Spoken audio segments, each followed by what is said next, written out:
Leemos en el nombre del Padre, del Hijo y del Espíritu Santo. Nadab y Abiú, hijos de Aarón, tomaron cada uno su incensario y pusieron en ello fuego sobre el cual pusieron incienso y ofrecieron delante de Jehová fuego extraño que nunca les mandó. Y salió fuego delante de Jehová y lo quemó y murieron delante de Jehová. Entonces dijo Moisés a Aarón: esto es lo que habló Jehová diciendo: en lo que a mí se acercan me santificaré en presencia de todo el pueblo y seré glorificado. Y Aarón calló. Y llamó Moisés a Misael y Elzafán, hijo de Uziel, tío de Aarón, y le dijo: acercaos, sacad a vuestros hermanos delante del santuario, fuera del campamento, y ellos se acercarán y los sacarán con sus túnicas fuera del campamento, como dijo Moisés. Entonces Moisés dijo a Aarón y a Eleazar y a Itamar sus hijos: no descubráis vuestra cabeza, ni rasguéis vuestro vestido en señal de duelo, para que no muráis, ni se levante la ira sobre toda la congregación. Pero vuestros hermanos y todas las casas de Israel sí se lamentarán por el incienso que Jehová ha hecho. Bendito sea el Señor. Okay. Tenemos, hermanos, como tema: ofreciendo fuego extraño. Santo Jesús. Según la historia bíblica, siempre ha habido señal de advertencia.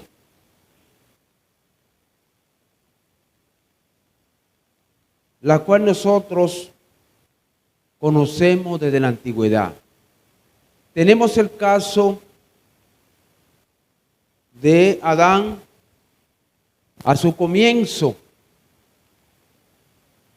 A él se le dijo: mira, no haga tal cosa, porque el día que tú lo hagas, amén, ciertamente morirá. Aleluya. Hay muerte física y muerte espiritual.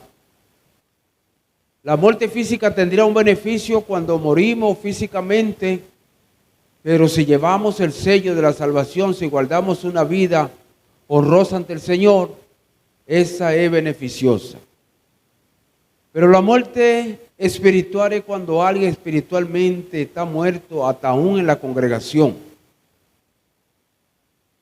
Hay gente, hermano, que espiritualmente está muerto porque no sabe ni discernir entre lo que es la presencia de Dios.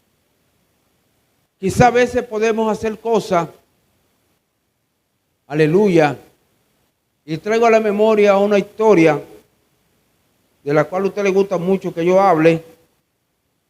Y era que había un músico que no tenía empleo, pero tenía una muy buena relación con la orquesta en aquel tiempo, en aquel imperio. Y ellos le facilitaron que entrara en el ambiente y aparentara ser músico de un instrumento. Y a veces resaltaba tanto que parecía ser más músico que los que estaban ahí, y a su nombre. Pero un día llegó una oportunidad que él nunca hubiese querido que llegara. Y es que había que hacer cada músico personal. No sé si ustedes han visto esto cuando vienen a esta orquesta que decía: ahora vemos al pianista, ahora vemos vemos lo otro. Y a él le tocaba hacer una presentación ante el rey. Pero simplemente lo que tenía era un disfraz. Cuando le estaba llegando el tiempo, no sé si era tamborero, no sé si era güirero, no sé qué es lo que era, qué instrumento tocaba. Él tuvo que pedir, dice: bueno, me siento degradado porque no sé cómo hacer. Y la cosa era tan dura, hermano, porque es que la palabra no la vamos a cambiar, lo que está establecido, que él optó por suicidarse, porque tenía temor. Una, que cuando fuera ante el rey y el rey supiera que él estaba cobrando sin ser músico, como quiera estaba condenado, y él optó por suicidarse. Bendito sea el nombre de Dios. Hermano, pueden decir lo que digan, no, hay que cambiar esto, no era como aquello, ya la cosa es diferente, que lo digan. Pero el evangelio sigue siendo el evangelio de Jesucristo. La Biblia dice en Hebreos 13:8, Jesucristo es el mismo hoy, ayer y por siempre. Estos jóvenes heredaban, aleluya, heredaban el trono, heredaban el sacerdocio. A veces las cosas pasan, porque creo que mis hijos deberían estar conmigo acá en la congregación, o deberían estar al frente de una obra. Eso debería ser. Pero esto nos da a entender, hermano, que en esto no hay herencia. En esto la herencia es aquel que persevera y se guarda. En esto no hay que yo defiendo el evangelio, no, el evangelio se defiende él mismo. Y a su tiempo él da el resultado, manifiesta lo que hay y lo que no hay. Que Dios quiere hombres y mujeres celosas y celosos de su obra. Claro que Dios quiere esto. Para eso Dios nos manda que nos santifiquemos.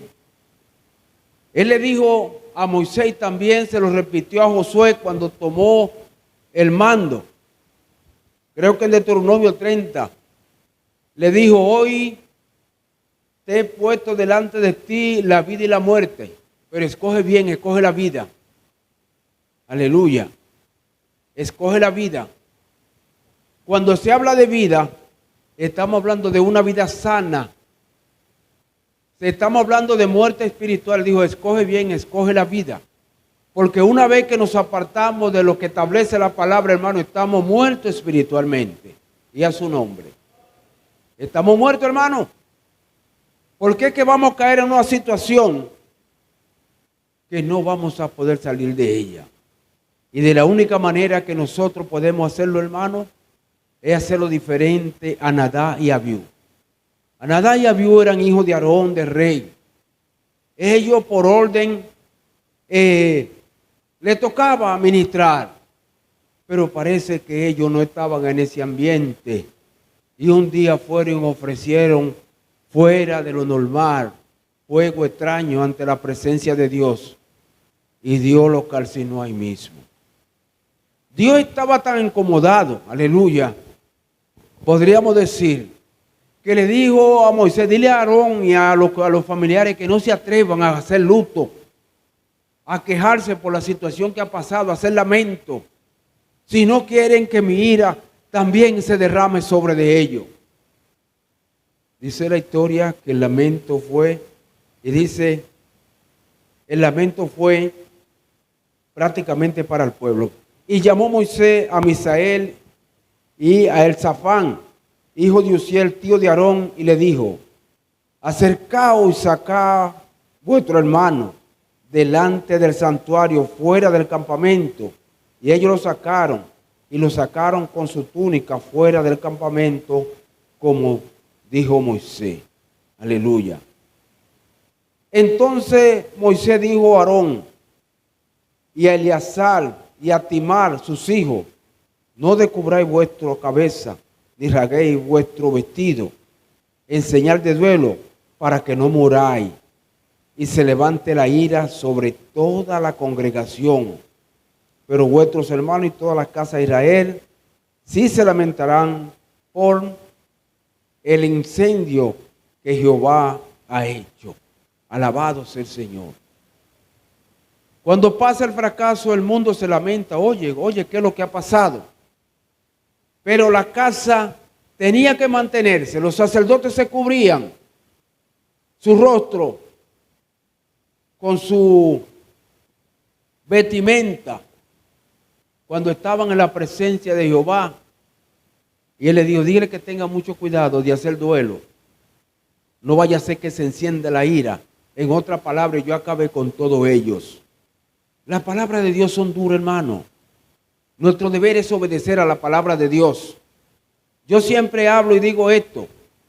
Nosotros somos polvo y Dios lo reconoce y por eso es el que tiene misericordia. Y nos soporta tantas cosas que nosotros hacemos. Yo diría que esta palabra están escritas para enseñar una historia, para darle respuesta a un momento. Yo digo que esta situación que pasó allá cuando Jesús le dice a aquella mujer, o le dice al pueblo, el que esté libre de pecado, tire la primera piedra. Todos pecamos, todos fallamos. Pero la Biblia dice que el que persiste en pecar o el que practica el pecado está aliado a Satanás. Aleluya, está aliado a Satanás. Pecado es pecado. Todo lo que la Biblia corrige es pecado. Hasta el espíritu de murmuración, de división y de contención, esos son peores pecados porque eso mata más fácil y hace más daños. Hermanos, santifiquemos nuestro corazón, nuestra mente y hablemos una misma cosa. Bendito sea el Señor. Según en Segunda de Crónicas 17,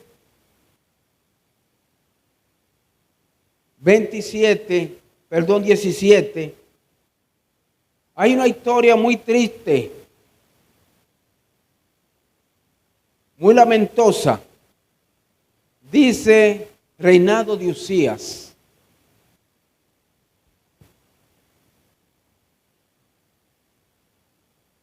Aquí se habla de un rey que Dios lo prosperó, que Dios lo bendijo.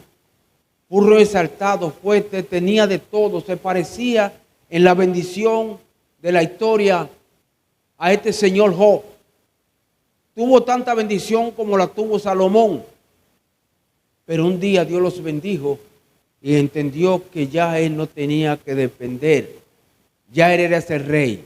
Ese es el problema, hermano, como cuando nosotros como que nos vamos y nos olvidamos de que Dios siempre está presente. De que yo estoy corriendo y todo está caminando. No, Dios siempre está ahí. Lo que pasa es que Dios es misericordioso. Aleluya. Dice el verso 16.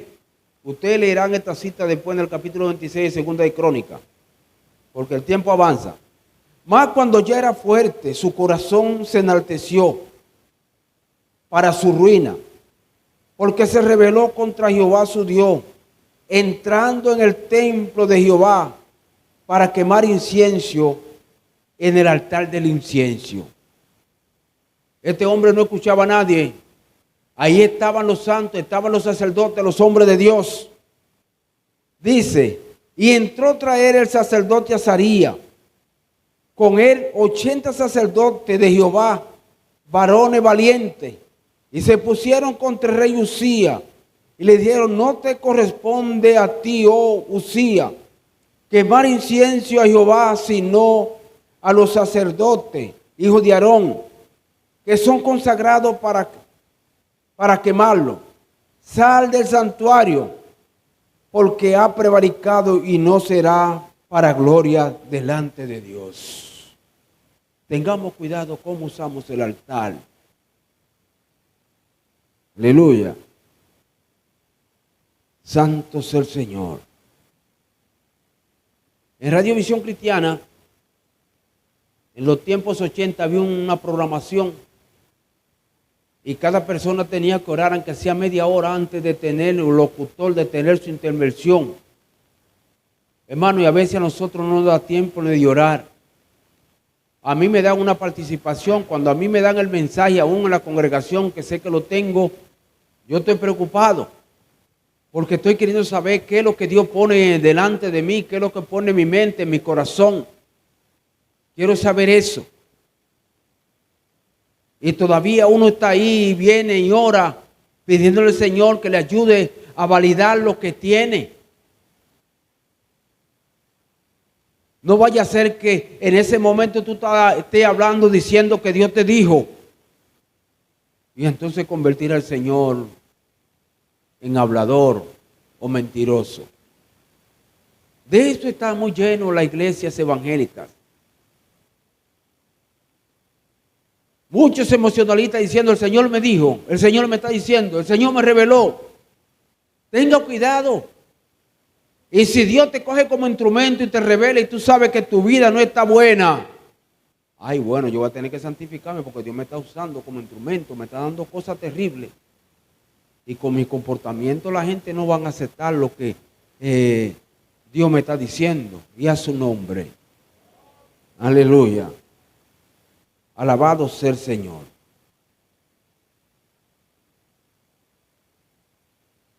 Y se pusieron contra el rey Usías.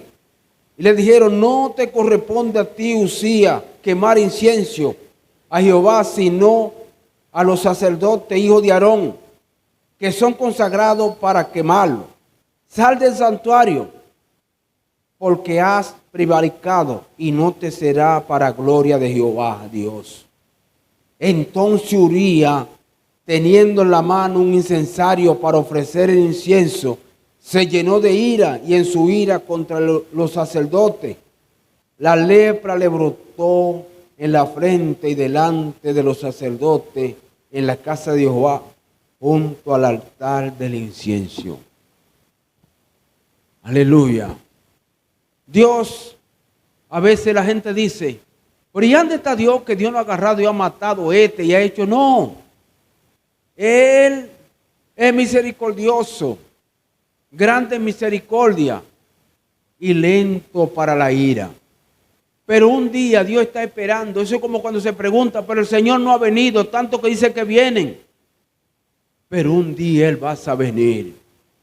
Y como tú hayas ido a la tumba, como tú hayas estado guardado en la tumba, así tú te levantarás. Al escuchar la voz de la trompeta o el sonido, tú te levantarás. Yo me levantaré de la tumba, porque fui sembrado en vida buena. Fue un digno representante en el reino de los cielos.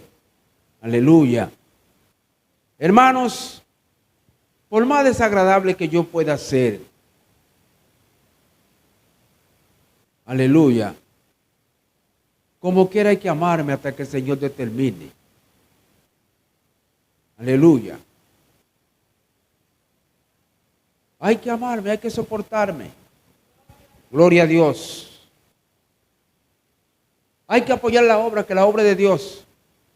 De esto uno no puede salir corriendo, uno tiene que salir cuando Dios manda, cuando Dios dice. Pero hermano, no es fácil pastorear a la gente. No es fácil lidiar con ellos. Por eso es que uno tiene que orar cuando va a predicar, porque cuando viene a ver, ya están diciendo que me lo están tirando a mí. Aleluya.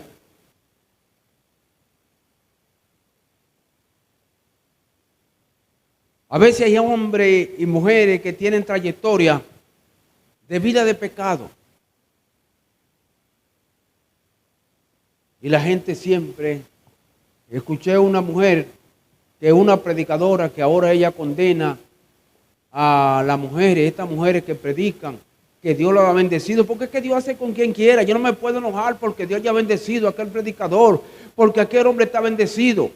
Yo estuve el viernes en una cena que me invitaron y escuché a un señor de un testimonio terrorífico, cómo Dios lo está usando y cómo Dios le había quitado 11 millones de dólares. Y cuando él vino a decir, cuando volvió y cayó, él estaba hablando de cómo Dios le había, porque él pagaba todo lo de él, porque él tenía dinero. Pero lo único que no me gustó fue que condenó a los pastores. Bueno, en este caso, a un señor que se llama Cas Luna. Yo escuché a este señor dando el testimonio cuando él se convirtió. Dice que él se convirtió. Y cuando fue a la iglesia, ciertamente sentado en el Ramonita estaba yo ese día que ya tenía ese programa ahí. Y el que estaba lo entrevistó le dijo, varón, pastor, ¿de qué hablamos? No, de lo que usted quiera. Dice, vamos a hablar de su comienzo. Dice, no, cuando yo me convertí, yo era un hombre de negocio, yo no estaba en eso del evangelio, pero Dios me llamó y sentí el llamado en una iglesia y me convertí. Al otro día yo fui a comprar una Biblia y pedí allá en la librería que me dieran la Biblia más cara porque entendía que la Biblia más cara tenía que ser la más buena. Y al contrario, no fue esa la que me vendieron. Y él comenzó a narrar su historia. Él dice que él le preguntó a la congregación, al pastor, que cómo era eso. Y él dice que él llevó su primer sobre. Que preguntó, dice que llevó hasta de más de lo que tenía que, de lo que se daba, pero comenzó a trabajar. Hermano, ese hombre no he escuchado que sea en asunto de pecado, porque ahí es que está la maldad. Hay muchos hombres que han sido bendecidos que después que Dios lo prosperan, se olvidan de Dios. Y este fue el caso del rey Usías. Por más bendecido que usted esté, por más prosperado que usted esté, tenga cuidado. Y él dijo una palabra muy dura. Yo no sé, pero yo tengo, mire, Saúl era un bandido, era un delincuente, un satánico. Saúl se prestó a matar 80 sacerdotes. Porque le habían dado auxilio a David, le habían dado los panes y la espada de Goliat cuando David estaba huyendo. Y todavía Jehová, cuando David se quiere defender, Jehová prácticamente lo reprende. Dice David que sintió un vacío cuando le dijo a Saúl, mira, yo te tuve en tu mano, estuve delante de ti. Le dijo a Ner, que era su comandante, ¿y qué es lo que te pasa a ti que estás descuidando al rey? Mira, yo estuve delante de él. Aleluya. Y David sintió en su corazón que había apartado al ungido de Jehová. Pero qué cosa, hermano. Uno diría, oye, pero ya Dios se pasó ahí, porque ¿cómo va a ser este tipo que quiere matar a este hombre? Ha hecho tanta diablura, está matando a la gente, está matando en el santuario, se mete y manda a matar a la gente. Y todavía Jehová le dice como que reprende a David. Bueno, hermano, cuando Dios dice que David, a través de los pecados y las cosas que hizo, pero se arrepintió y se apartó de ellos. Cuando David se da cuenta de la muerte de Saúl, dice que él llora, se lamenta. Especialmente su amigo Jonatán. Aleluya. Nosotros nunca vamos a entender a Dios. Así es que no nos adelantemos a ayudar a Dios. La iglesia tiene que orar. Tu preocupación, varón, ora. Aleluya. Si le tiene miedo al líder, bueno, Esther ya era la esposa legítima del rey Asuero. Estaba muy contenta, parece que todavía no lo había llamado, porque el rey llamaba a las esposas cuando él entendía. Mardoqueo está a la puerta y le dice, mira ahora, porque le dijeron, mira, tu tío está allá en la puerta de rodillas, está haciendo silicio. Y él le manda a decir, dile a Esther que ore, porque ella no sabe lo que viene para nosotros, ni ella escapará, porque llevaba sangre judía. Y había un complot para acabar con todos los judíos. Y ahí fue cuando ella se puso en oración, aún ataparallando al rey. E incluso cuando se acercó, ella tenía que mandar a pedir el permiso para que el rey la recibiera. Pero cuando la gracia de Dios está, las cosas se dan. Y dice que el rey con su báculo le dijo, adelante, bendito sea el Señor. Y ahí usted conoce la historia de la trama de Naamán, y a su nombre. Este hombre no escuchó. A veces, hermanos, hermenéutica hay una palabra que se llama la lógica. Hay varias figuras retóricas en las que también está la palabra la apología, que eso se enseña a los predicadores. La lógica es que tú entiendes, no, yo soy débil, yo no me puedo llevar esto, yo tengo necesidad, pero que el Señor sabe que yo tengo mi necesidad y Él me va a suplir. Yo digo, Señor, pero tú me mandaste, tú tienes que suplirme y Él te va a suplir. Pero es que yo me convertí a Cristo. Aunque la esposa me fallen los hijos, yo tengo que tener las miradas en Cristo Jesús, porque Él se va a encargar de suplirme. Según Filipenses 1:19, dice que mi Dios suplirá conforme sus riquezas en gloria. Somos objeto de ataque, de persecución. Aún los mismos amigos se levantarán. Uno de los hombres más cercanos y más activos de Jesús se levantó y lo negó. ¿Y qué nos puede pasar ahora? Porque es que Satanás está para eso, para hacer su trabajo, para dividir la iglesia. Y este hombre, el hombre más atractivo, el hombre con un ejército de guerra, preparó cosas de guerra, así que era un hombre imponente, estaba por encima de todos los reyes en ese momento, el rey Usías.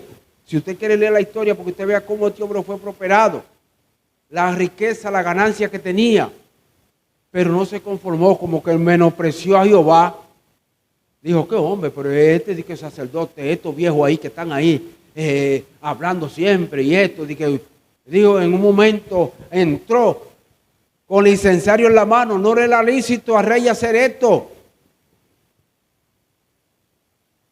Por eso se dice que David era rey y sacerdote, porque David no podía comer de los panes de la proposición que se quitaban cada 12 horas. Todos los días tenía que estar ese pan caliente. En la mañana los sacerdotes tenían que cambiarlo. Es decir, ya Jehová lo recibió, lo dejó. Esos eran los panes que se comían los sacerdotes y los levitas que estaban en el templo. Pero aquellos panes, antes de presentarlo, usted no lo podía tocar, y a su nombre. Aleluya. Hay que tener cuidado cómo se está ofreciendo fuego en el altar. Nosotros estamos llamados a encender el fuego en el altar. Nadab y Abiú estaban llamados a encender el fuego en el altar. Pero parece que en ese día menospreciaron el fuego. No estaban verdaderamente santificados. Entonces el fuego se volvió contra ellos y lo consumió. Alabado sea el Señor. Sí, esto fue para la ley. Pero hoy el Señor da larga a esto. Pero un día, si no cambiamos nuestro transitar en la vida, hay que tener mucho cuidado. En aquel tiempo, hermano, cuando usted iba a hacer un sacrificio, el sacerdote lo recibía. Tú lo llevabas a la puerta, traía el animalito, te ponían en el altar en el atrio, en la espera. Este es el lugar santo y el lugar santísimo está del lado atrás, donde estaba el arca del pacto, la que no podía mirar ningún hombre, solamente sacerdotes una vez al año podía entrar a ese lugar santísimo, con la sangre, el sacrificio de la sangre por la nación. Pero cuando usted iba a ofrecer el sacrificio, que lo ofrecía, ya usted trajo su palomino, trajo su macho cabrío, lo trajo, está todo preparado, los levitas, los sacerdotes, lo prepararon, cogieron la parte que correspondía, quemaron la que tenía que hacer como olor fragante a Dios. Ese cordero en ese momento estaba haciendo Jesucristo, que estaba ahí, la parte de Cristo que a ti te tocaba. Entonces había que hacer algo. Había que llegar a 2 piedras que eran las que señalizaban si tu ofrenda fue agradable a Dios, que era el Urim y el Tumim. Esa piedra el sacerdote la tenía en su bolsita ahí, y él la ponía, o no me acuerdo si era que te ponía delante de ella, o tú te ponías delante de ella. Eso ahora como unas luces que hay, que son, se me escapa el nombre ahora, que cuando tú te pones al frente ellas se encienden de una vez. En ese momento, tú tenías que ponerte delante de esa piedra, porque el sacerdote no sabía si tú estabas claro, ¿verdad? No tenía esa revelación, a no ser que Jehová se lo hubiese revelado. Y si esa piedra no se encendía, significaba que Jehová no había recibido tu bendición. Tú tenías que seguir orando y volver otra vez a ofrecer a Jehová. Y ahí tú tenías que confesar quizás lo que estaba oculto para que Jehová recibiera. Cuando las piedras se encendían, el Urim y el Tumim, entonces decía que Jehová había aceptado tu sacrificio. Y a su nombre. Cuando estamos aquí adorando, hermanos, tenemos que tener cuidado, porque el trabajo del diablo es mandarte gente para que te desactive. Pero tú estás mirando a Jesucristo. Tú estás mirando alguna diablura que está haciendo ese hombre para criticarlo, para decirlo. Hermano, ahora la gente se levanta, los evangelistas se levantan, gente que andan por ahí, le dicen al hermano pequeño, varón, mira, la ofrenda que tú tienes para la iglesia, mira, ya eso está muy grande, está bendecido. Dámela a mí. Señor, si Dios te mandó, Dios está obligado a suplirte, a proveerte a ti, pero no hagas cosas indignas. Creo que en Apocalipsis capítulo 11, ya finalizo con esto, dice el ángel Juan, mide el altar y lo que adoran en el templo. Yo considero, hermano, que esta revelación que le está dando el ángel a Juan, le está diciendo, mide la vida sagrada de los sacerdotes, de los que alaban, de los que adoran. Aleluya, en el altar. Y mide también el templo, porque fuera del patio será hollado por 42 veces por los gentiles. Alabado sea el Señor. Déjame Apocalipsis capítulo 11. Gloria a Dios. Se encabeza como los dos testigos. Entonces me fue dada una caña de medir semejante a una vara de medir. Y se me dijo, levántate, mide el templo de Dios y el altar y los que adoran en él. Pero el patio que está fuera del templo, aparte, no lo mida, porque ha sido entregado a los gentiles y ellos llorarán la ciudad santa por 42 meses, 3 años y medio de tribulación. No entiendo que mucha gente dice que pasaremos por la gran tribulación, pero Dios manda a medir el lugar donde van a estar los santos. Yo diría que esa área ahí pertenece al templo, aunque está fuera del templo, pero todo esto pertenece a la iglesia, así que es un lugar santo. Aleluya. Entonces, dice, mide el templo primero, porque el altar está dentro del templo. Entonces me fue dada una caña de medir, semejante a una vara de medir. Y se me dijo, levántate, mide el templo de Dios y el altar y los que adoran en él. Hermanos, si yo vengo a adorar aquí y vengo con cierta cosa, incluso nuestro reglamento dice que antes de venir al templo, si usted tuvo algún conflicto familiar, alguna cosa, usted debe de ponerse de, mira, vamos a poner de acuerdo, varón, porque como bueno...